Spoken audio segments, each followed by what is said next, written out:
ഒരു കരിയർ സെലക്ഷന് വേണ്ടിയിട്ട് ഒരു ടൂൾ ക്രിയേറ്റ് ചെയ്തതാണ്. ആദ്യം നമ്മുടെ പേഴ്സണാലിറ്റി ടൈപ്പ് സെലക്ട് ചെയ്യുക. പേഴ്സണാലിറ്റി ടൈപ്പ് ഡീറ്റെയിൽസ് അവിടെ കൊടുത്തിട്ടുണ്ട്. ഇനി മോഡൽ വിൻഡോ ഓപ്പൺ ചെയ്താൽ കൂടുതൽ ഡീറ്റെയിൽസ് അതിൽ കാണാം. ഇപ്പോൾ റിയലിസ്റ്റിക് ആണോ, ഇൻവെസ്റ്റിഗേറ്റീവ് ആണോ, ആർട്ടിസ്റ്റിക് ആണോ എന്നുള്ള രീതിയിലുള്ള ഒരു ക്ലാസിഫിക്കേഷൻ.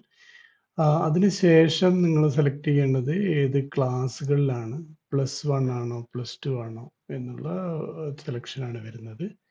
പിന്നെ ആസ്പിറേഷൻ എന്താണ്, ഇപ്പോൾ ടെക്നോളജി ആണ് എൻ്റെ ആസ്പിറേഷൻ എങ്കിൽ സെലക്ട് ചെയ്യുക, ഫൈൻഡ് കോഴ്സസിൽ ക്ലിക്ക് ചെയ്യുക. അപ്പോൾ ടെക്നോളജി റിലേറ്റഡ് ആയിട്ടുള്ള കോഴ്സസ് ഡിസ്പ്ലേ ചെയ്ത് വരും. ഇതിൻ്റെ ഏത് തരം കോഴ്സാണോ നിങ്ങൾക്ക് അതിൻ്റെ ഒരു ബ്രീഫ് സമ്മറിയും കൂടി കൊടുത്തിട്ടുണ്ട്. For example BSc data analytics and visualisation തുടങ്ങിയ. ഇപ്പോൾ ഇതിൽ നമുക്ക് സബ് കാറ്റഗറിയിൽ പോയിട്ട് നമുക്കിപ്പോൾ ഡാറ്റ സയൻസ് ആണെങ്കിൽ ഡാറ്റ സയൻസുമായിട്ടുള്ള റിലേറ്റഡ് ആയ കോഴ്സുകൾ വീണ്ടും നമുക്ക് കണ്ടുപിടിക്കാം. അങ്ങനെ അത് ഫിൽട്ടർ ഔട്ട് ചെയ്യാം. ഓക്കെ, ഇപ്പോൾ BSc ഡാറ്റ സയൻസ് ഉണ്ട്, BTech ഇൻ ഡാറ്റ സയൻസ് ഉണ്ട്. മറ്റ് സെക്ഷനുകളിലെ കോഴ്സുകൾ ഞാൻ ആഡ് ചെയ്തുകൊണ്ടിരിക്കുകയാണ്. ഇതിന് ഡൗട്ട്സ് ഉണ്ടെങ്കിൽ ചോദിക്കാം. Thank you.